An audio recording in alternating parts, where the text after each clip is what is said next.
everyone, today is May 23rd, 2019.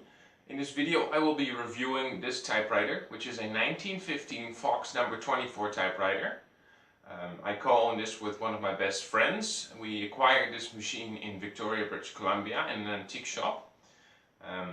The Fox Typewriter Manufacturing Company existed from 1898 until 1921, after it ceased operations because of a lawsuit they had encountered with Corona typewriter at that time.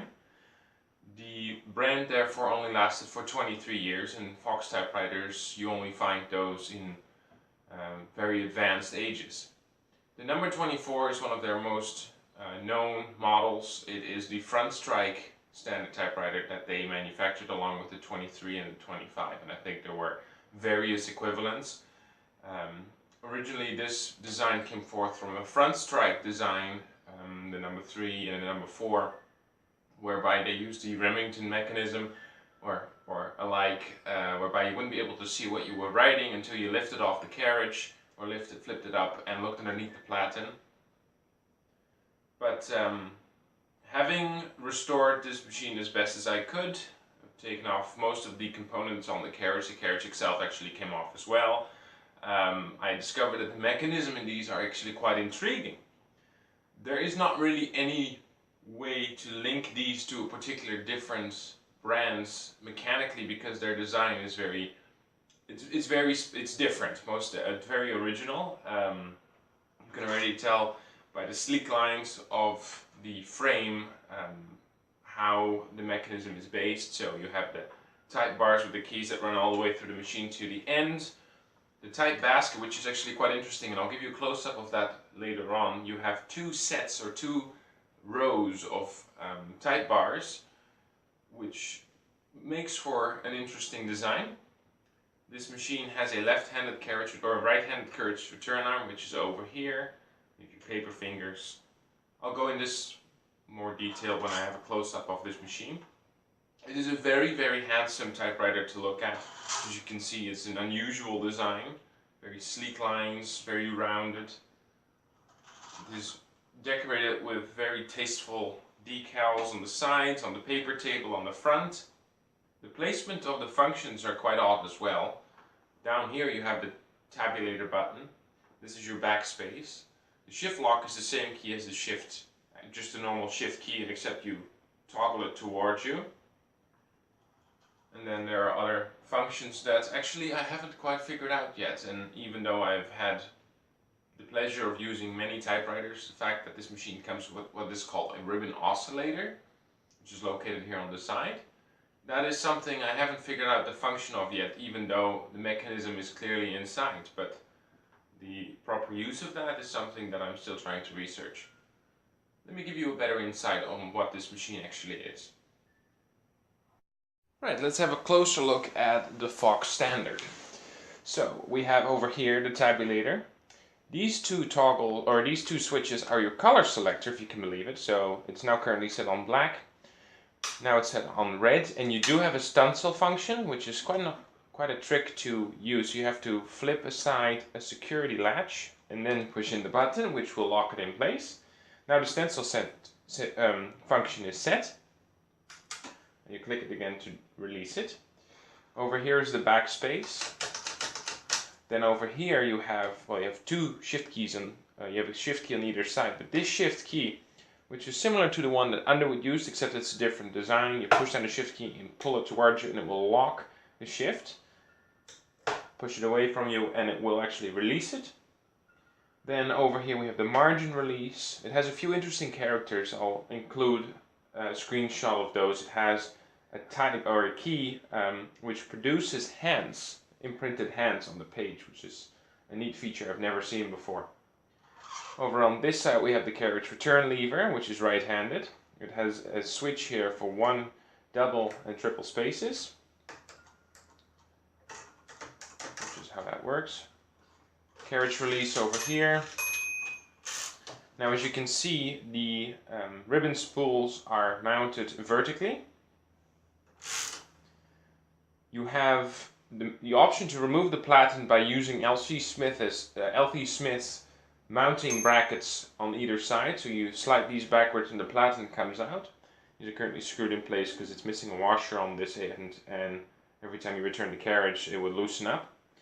This is the ribbon advance lever, so this will advance your ribbon. Here on the back we have the bell, which is very handsomely present in view, your mainspring and the tension adjuster.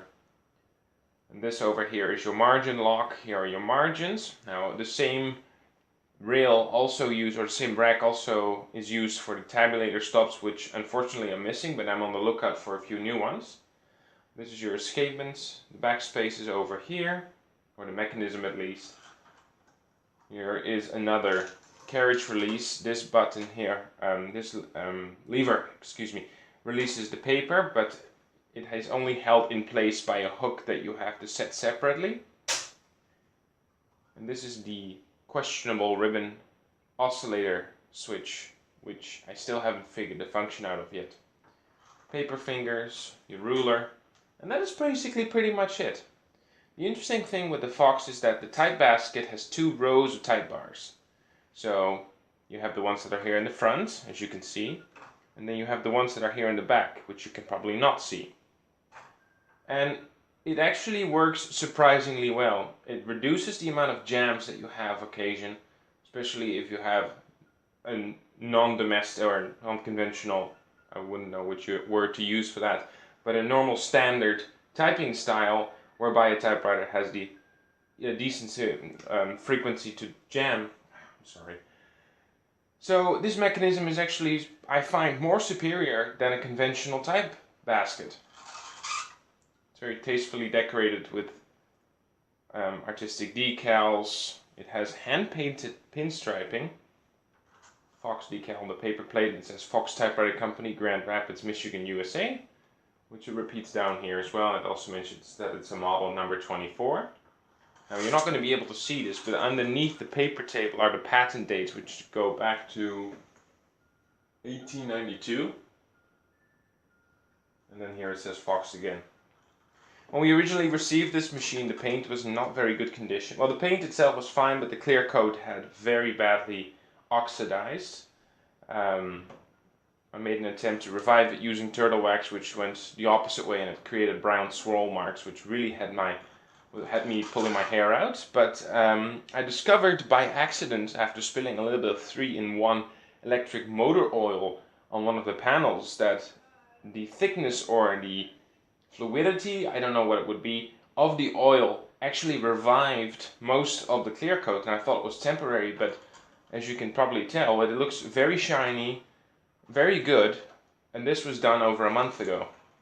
The only panel that still is quite dull is the one on the back, but considering the clear coat's actually cracked, it really does not look all that bad. The downside with these machines is that the decals were applied after the clear coat, so if the clear coat goes bad, the decals vanish as well. So I wanted to preserve that as best as I could, and I seem to have managed to do so. The platen is in surprisingly good condition. I tried to revive the rubber a little bit with fingernail polish remover because it has acetone in it, which softens the rubber up microscopically, and it has actually removed quite a bit of the cracking that the platen had when it initially came to us. Besides that, the machine just went under extensive cleaning. I removed the carriage to reach the escapement. The downside with this design is that you cannot reach the linkages on the bag and the levers that connect the type bars to the keys. You cannot reach it from the back from here because the escapement mechanism and the main frame is in the way, as well as the I'm going to say actuator that controls the pivot points from the keys.